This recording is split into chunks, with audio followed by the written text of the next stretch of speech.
My name is Tessa Moreland. I'm 34 years old, and for the past 7 years I've quietly built a health tech startup from the ground up, without headlines, applause, or any encouragement from the family, who never quite knew what to do with me. Tonight I sat at my brother's engagement party in Santa Barbara, California. Another wine-soaked evening meant to celebrate his latest accomplishment. The Morelands have always been polished, proper, and predictably impressive. My brother Davis is a neurologist.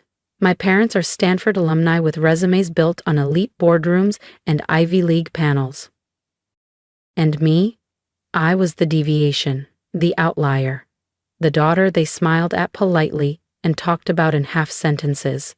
That was, until Davis's fiancée Elise looked across the long oak table and said, "Wait, Moreland? Are you Tessa Moreland, as in the founder of Nova Path?" Utensils paused mid-air. A hush swept over the table like a sudden draft. My mother's brow furrowed. My father's jaw twitched. Davis looked confused. I simply smiled. That moment wasn't about revenge. It was about recognition, long overdue and completely irrelevant to the quiet work I'd already done. Growing up in our household meant deviation was failure. Success was a straight line. Medicine, law, finance. My father, Alan Moreland, ran one of the largest medical ethics firms in the state. My mother, Janine, was a high-powered biotech executive who could dismantle a boardroom with 3 words. And Davis? He walked the path they drew, one achievement after another. Family dinners were showcases, his research grants, his perfect GPA, his published work. Then came the ritual. And you, Tessa?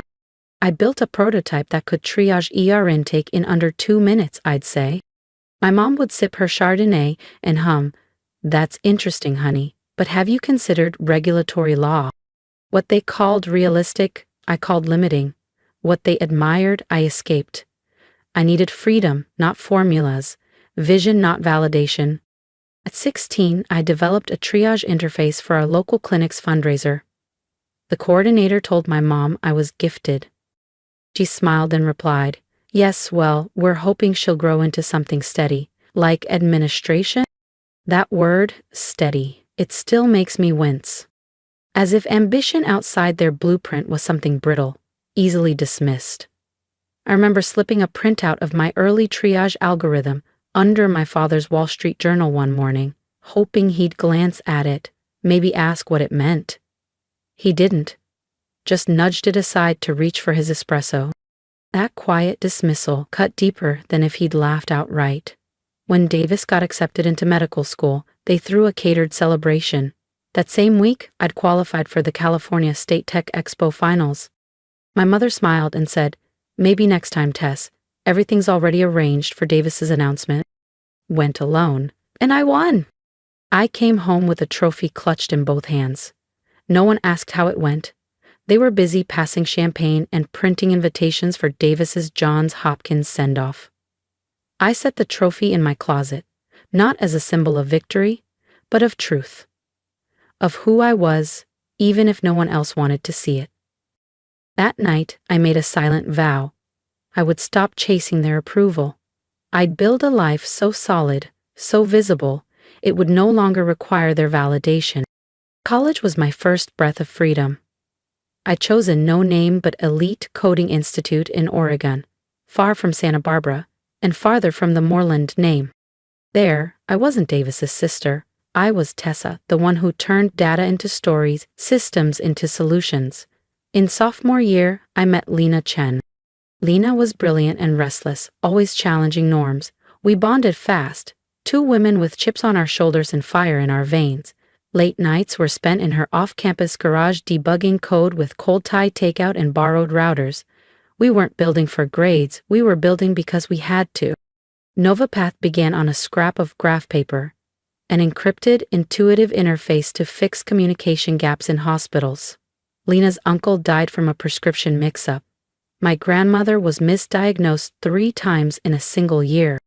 We didn't just believe the system was broken, we knew. While our peers networked at career fairs, we were filing for an LLC using prize money from a regional pitch contest.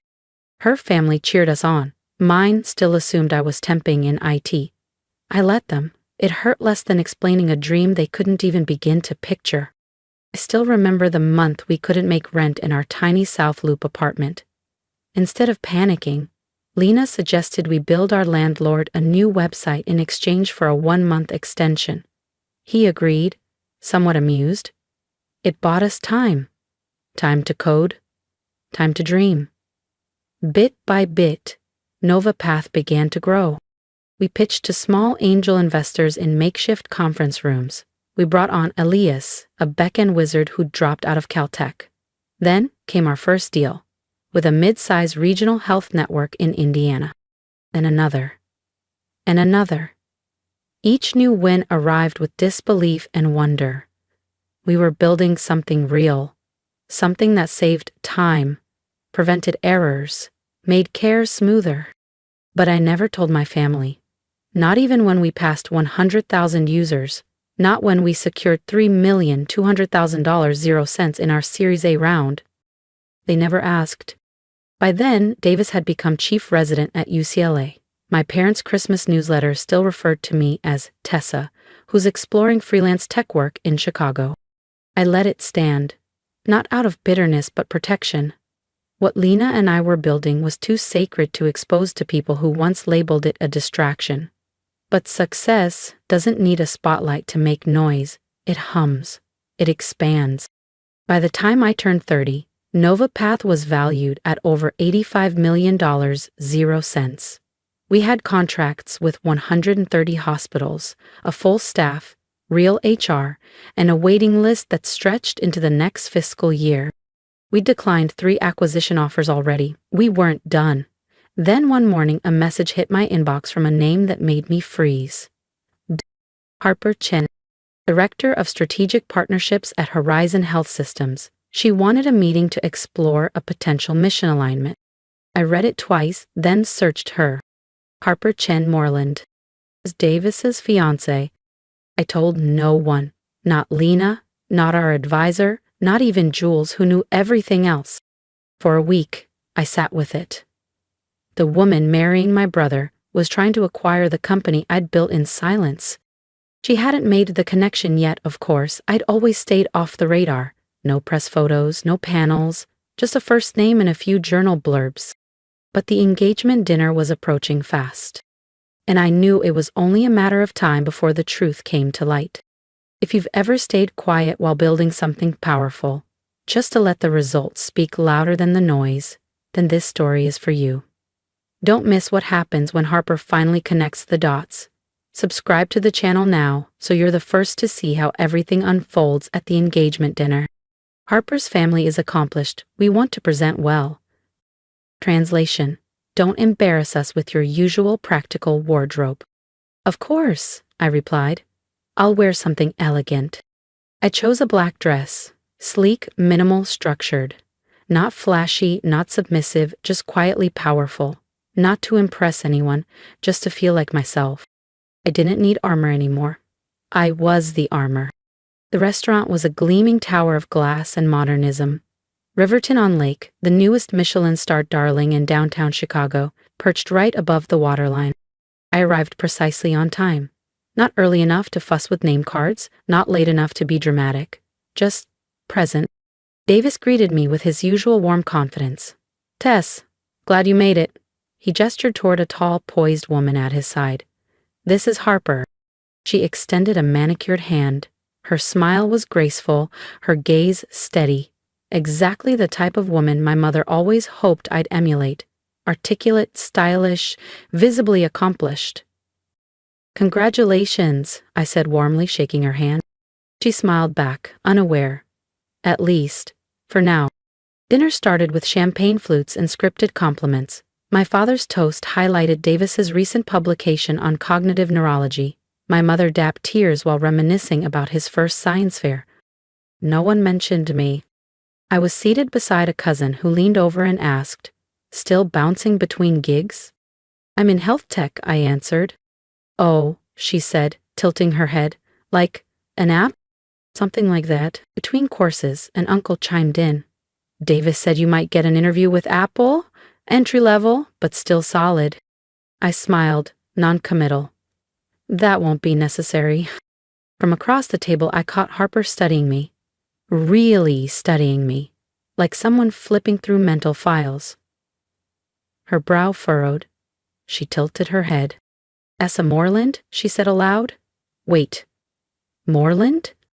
Davis laughed. "Yeah, she's my sister." Harper's eyes widened. She slowly set her fork down. "You're Tessa Moreland, from Novapath?" The air crystallized. Forks paused. Even the waitstaff seemed to stall mid-step. "I am," I replied calmly. "You're the founder? Of Novapath?" My mother's expression faltered, her smile frozen in place. My father stopped mid-sip. Harper turned to Davis, her voice full of disbelief. "You never told me your sister built Novapath." "The company we're about to acquire," Harper said slowly, her eyes never leaving mine. Davis blinked. I'm sorry, what? Tessa?" "No, you must be confused. My sister works in tech support or something." "No," Harper interrupted, her voice clear and firm. "Your sister is the co-founder and CEO of the most advanced healthcare communications platform on the market. We've been in discussions with her company for the past 6 weeks. The current valuation, over $200 million. 0 cents. The silence that followed was absolute. One by one, heads turned toward me. My mother's hand moved to her necklace like it could anchor her. My father's confident posture sagged just slightly, like he was suddenly seeing me for the first time and wasn't sure what to make of it. Davis stared at me, eyes wide. "Is that true?" he whispered. "Yes," I said evenly. "We started Novapath in a garage. We now serve over 300 hospitals nationwide." No one spoke. Not even Harper, who now looked at me with a complicated blend of apology and admiration. The rest of the dinner passed in fragments. Aunt Karen asked if I had stock tips. A cousin who once mocked my career path leaned in, all curiosity and fake warmth. My mother, who once told me to aim for law school, mentioned 3 times that she always knew I had a flair for innovation. My father claimed he'd told colleagues about my tech project years ago. I let them say whatever they needed to say. I didn't argue, I didn't explain, I didn't need to. Davis, though, he stayed quiet. The shock hadn't worn off. He picked up his wine glass, missed it, and just sat there with his hand resting flat on the linen, as though he'd forgotten how to move. After dessert, Harper approached me near the floor-to-ceiling windows. "I'm sorry," she said quietly. "I didn't mean to out you like that." I shook my head. "You didn't. That moment was always going to come." "Well," she added, her voice soft, "you built something that's saving lives. Our team talks about Novapath constantly. Now I know why they're so protective. You built more than a product. You built trust." I nodded. "Thank you." And I meant it. That night, I walked to my car without looking back. They finally saw me, but the truth was, I had become everything I needed to be long before they noticed. "We need to talk. Brunch tomorrow, 11 a.m. at the Waldron Hotel." That was my mother's message. My father's came 2 minutes later. "Proud of you, let's catch up." Davis's text didn't arrive until nearly midnight. It was brief. "Why didn't you tell me?" I stared at that one the longest. Why hadn't I told them? Because I didn't want to need their recognition. Because I wasn't sure which would hurt more, being dismissed again, or finally being acknowledged, but only after I'd already built everything on my own. Still, I agreed to brunch. Some things needed to be said. They were already seated when I arrived at the Waldron's restaurant in River North. My mother wore pearls and a crisp silk blouse. My father had on his most formal sport coat. They looked less like parents and more like partners attending a board meeting. Like my success suddenly required a shift in tone. "Tessa," my father said, rising awkwardly. He half hugged me with unfamiliar stiffness. "You look well," my mother added, eyes scanning me like an annual report. She didn't wait. "I've been reading everything. The awards, the funding rounds, the growth. It's all impressive." She paused. "But Why didn't you share any of this with us? I folded the napkin on my lap. Because the last time I tried, you suggested I apply for a front desk job. That's not fair, my father said, bristling. We were trying to help. No, I replied evenly. You were trying to fix something that wasn't broken. My mother's smile faltered. We didn't understand. The tech space. It felt risky, unstable. And medicine doesn't? I asked gently. Law doesn't? That's different. Those are structured. I nodded. Exactly. That's what scared you. I chose something you couldn't control. My father exhaled. But you're clearly brilliant, Tessa. We always knew. No, I said, voice soft but steady. You knew what you wanted me to be. That's not the same. The waiter arrived with coffee, offering us a moment to regroup. I stirred in cream, collecting myself. I spent years building something I loved, I said, and every time I tried to share it, it felt like shouting into wind. Eventually, I just stopped. We thought you were lost, my mother whispered. I wasn't, I said. I just wasn't yours to direct anymore. The silence that followed was thin, like glass, but it held. We love you, she said. I know, I replied, but love without respect doesn't feel like love. For a moment, my father looked genuinely unsure, like a man who had built a life on being right and was suddenly wondering if, somewhere along the way, he'd gotten something terribly wrong.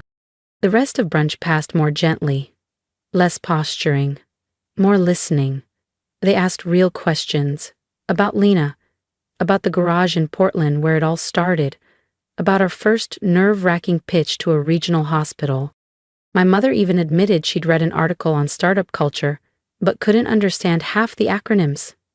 It was the most unguarded she'd been in years. We never meant to make you feel small, my father said softly as we reached for the check. You didn't mean to, I replied, but you did. And I had to learn how to grow around that. He nodded slowly. I'm glad you did, even if it wasn't with us. When we left the Waldron, there were no dramatic hugs, no movie-worthy reconciliation. Just a plan to meet again for dinner next week. It was something. A few days later, Davis showed up at my apartment with a bottle of Cabernet and a bakery box. I tried baking, he said sheepishly. It went badly. These are Plan B. I laughed. Classic you. We sat on the floor, backs against the couch, the skyline shimmering through the windows. I need to say this, he began, without preamble. I'm sorry. I turned toward him, surprised. I thought you were floundering. I bought into their version of success. I never even asked. You weren't the only one, I said, but you're the only one here now. He raised his glass. To the black sheep. I raised mine to the sheep that built an empire. 6 months later, the Horizon deal closed. NovaPath became part of a global tech portfolio. Lena led global strategy. I stepped into the role of head of innovation. My office overlooked the Chicago River, but that wasn't the real change. The real change was my mother texting me articles, my father attending demos, and Davis quoting me in grand rounds. The biggest change? Me, mentoring girls in STEM, telling them, you don't need permission to matter. Build anyway. Believe first. Because recognition fades. But conviction, that stays. If you've ever felt overlooked, underestimated, or told your dreams were impractical, I want to hear from you. Drop a comment below and tell me your story, your journey, or simply your thoughts. Your support means more than you know, and if my story resonated with you, subscribe to the channel so we can keep building a space where quiet strength is celebrated.